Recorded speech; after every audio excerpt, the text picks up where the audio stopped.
Aloha. This video is going to be very specific to an idea that just came about within the last day or so. Sprung from a friend of mine that has a father that is a veteran, and also me being a veteran and knowing a lot of people that are veterans, and the benefit that could come from something like this happening. And you don't really need any kind of approval from any government agencies, at least how I see it. I mean, if you do it right, then this could just be in the hands of the people. So basically the idea is to provide all veterans, you can work all the details out, to provide all veterans with CBD oil for free, like a weekly allowance of CBD oil for free, and also something in between medical and recreational cannabis in every state, not just some states, because veterans are everywhere, but every single state eventually. Right now, because there's no cannabis clubs in certain areas, but for the places now that are already having recreational use and medicinal use for cannabis, this makes perfect sense to me. And it's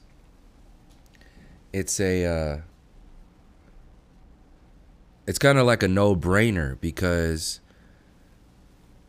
we have these veterans who are obviously not being taken care of by the government, to which they've given their lives, part of their lives, away for a certain amount of time. And given the indoctrination and the breaking down, you don't have to be deployed in order to be mind controlled. The breaking down of the individual, taking a human being and turning them into a robot, a soldier, a number, for however long, is enough to have an effect on that individual for their entire life. So, not to mention the mind control, everyday mind control that comes from individuals having to adjust their souls, their minds, and their bodies to fit within a construct that is overall inhumane. So we understand that the government publicizes how they take care of their veterans, but the people know the government doesn't take care of the veterans at all. They don't care, because one of the reasons why is because veterans have a sense of leadership. They have a sense of discipline. They have a sense of understanding, understanding, and overstanding of the larger picture to which they were a part of, in reference to the entire world, that locks directly into colonialism, control, dominance, stealing of land. I mean, the entire storyline is sitting inside a veteran's mindset, because they themselves have been broken down by this colonial mind control program on an individual basis. So once you understand that that's a threat to the system, then you can see that the reason why veterans are pretty much attacked. When you see this, the veterans are attacked. This is why there's people living on the streets. You have the prescription drug programming that's out there. This is an attack, not just on veterans, but it's more obvious with veterans because of the experiences that we had to go through. So I want to keep this video short and just put the idea out there, because to me it's a no-brainer. It makes a lot of sense, and the people who are equipped to get this ball rolling will see this idea and either do something about it or not. But at least the idea is out there, and it just takes one person with the capabilities to do something with this, even if it's just CBD oil being available for veterans on a weekly basis, kind of like a prescription, but just available. And if the veterans don't like it, this is another part of that. If the veterans don't use what they are allowed, then there can be some kind of there could be like a list of other people who need the CBD oil or the cannabis, whatever it is. There could be a list of people, like a waiting list of people who really need it. Like they are either medicinal or whatever. They need it, and they can the veterans themselves can donate their weekly usage or their weekly allowance to somebody else. And since you already have documentation of people going into getting their, you have to sign up for a cannabis club or whatever, so the accountability is already there. So you would only need people to work out the nuts and bolts of this. And when it comes down to it, there's such a small populace of veterans that the amount of available cannabis resources will be more than enough to take care of not only the veterans, but the overflow can take care of a lot of the other homeless people that are on the streets, or a lot of the other sick people, whatever it is. But that could be a part of it. And obviously this can be polished and fixed up, but the general idea makes a lot of sense, and it's pretty much just already set. On top of this, so like in California, for example, being that it's recreational, the veterans still have to buy it. Even if they're using it medicinally, they still have to buy it. Well, I'm challenging these cannabis clubs to step up to the plate and take care of the soldiers, because you already know the government isn't, and they don't care. And if you know anything about the deeper layers of why the government doesn't take care of their veterans, like I explained earlier, then you can understand that there's a reason why that this is beneficial to not only the veterans, but everybody. And it would also affect the homeless population in a way that, because when you look at a lot of you can go down the list of the side effects to being discharged from the military, from a high rate of suicide to high rates of homelessness, poverty, PTSD, just psychological programs, just all over the place. And you can see that this is beneficial to the system, no different than people being sick is beneficial to the system. Even if you're not a veteran, the pharmaceutical industry makes money off of you being sick, so they're going to give you pills to give you more side effects to get you more sick, so that you can buy the other drug or be prescribed the other drug.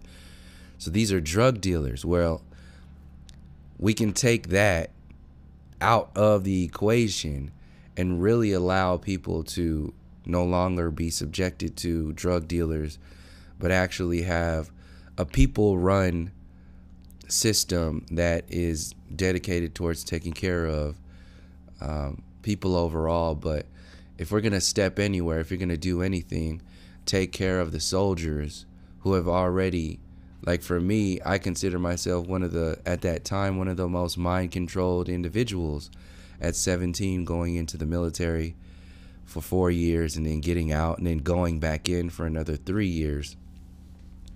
I was just as, naive and ignorant at 17 when I was, at 25. So having gone through that place and having escaped now, and having seen how the system treats veterans and how the people are adjusting to, the consciousness of the people is changing to where we're starting to see the benefits of nature rather than the synthetic benefits of this colonial institution that's just based upon greed and control and dominance and basically profiting off of sickness and disease. The people have a responsibility, and the cannabis industry now is, before the government starts to get even more influential in that system, the people can start making big moves now within the cannabis industry and start making available these medicines to these soldiers or these veterans who really need it in many different ways. So that's basically the general idea that came about. Just to summarize, these you don't have to go through the government if it's recreational. Eventually, this could be spread out across the nation to where you can have cannabis clubs available specifically to veterans. If, say, in like Kansas or wherever there is no kind of cannabis available, just imagine having a veterans center that has a location available for veterans to pick up their weekly allowance, and there's no questions asked. All you need is to sign up, be qualified with your DD-214 or whatever it is, and then you can come back for as long as you need it.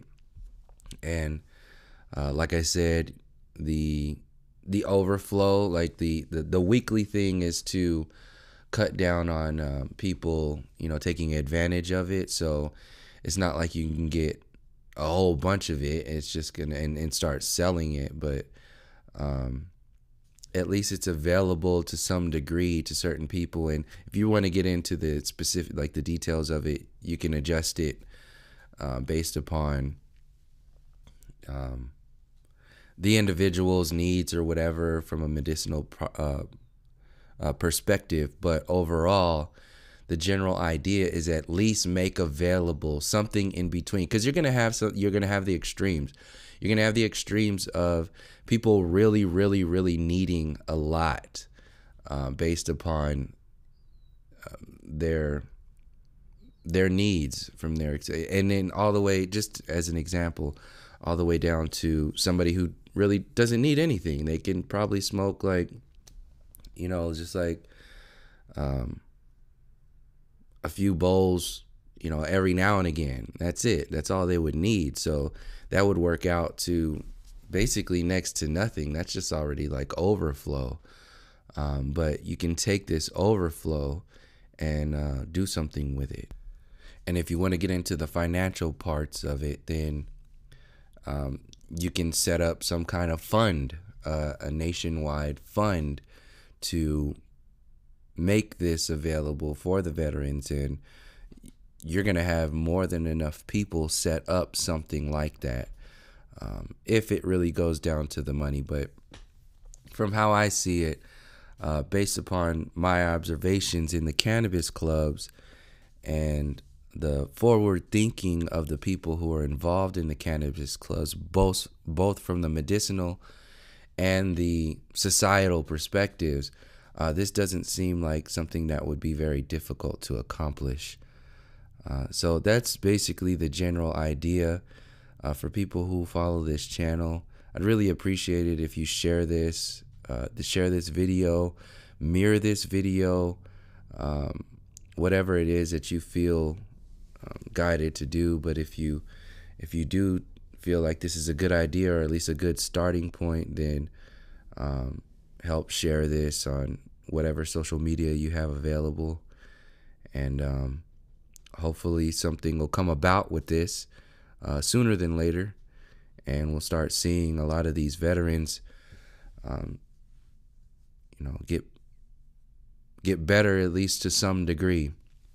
And before I close out, I know I've shared my own perspectives in the past on videos in reference to the adverse effects of cannabis over time, and how It could be the legalization, could be a sort of dumbing down or numbing out sort of effect on people overall.